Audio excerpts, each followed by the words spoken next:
Tatay binook ang holiday flights ng anak na flight attendant para samahan ito sa pagsalubong sa Pasko.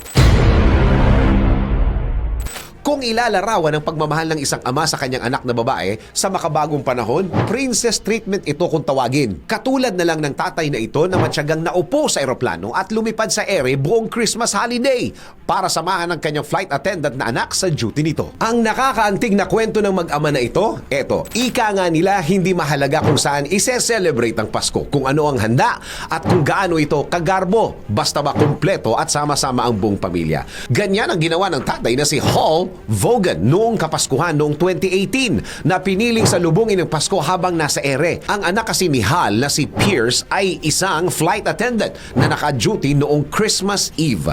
Ayon sa social media post ng nakatabi ni Hal sa eroplano na si Mikey Levy, ibinook ni Hal ang flights ng kanyang anak para hindi ito maging mag-isa sa araw ng Pasko. Dagdag pa ni Levy sa isang pahayag, 6 na flights ang ibinook ni Hal para sa buong duty ng anak nito. Sa katunayan, hindi lamang ito ang isang beses na ginawa ni Hal dahil magkakasunod na taon na na-assign ng kanyang anak na mag-duty tuwing Christmas holidays. Taon-taon ding sumasama noon si Hal sa kanyang flights. Samantala, pagkalipas ng 4 na taon ay nagkaroon ng update tungkol kay Pierce kung saan masaya niyang ipinahayag na makakasama na niya ang mga magulang niya sa pagsalubong sa Pasko dahil nataon yun sa kanyang day off. Sa mga tatay dyan, mala prinsesa rin ba ang pagtrato ninyo sa mga anak ninyong babae? Pwede nyo bang i-share ang pinaka-memorable na girl-dad moment ninyo?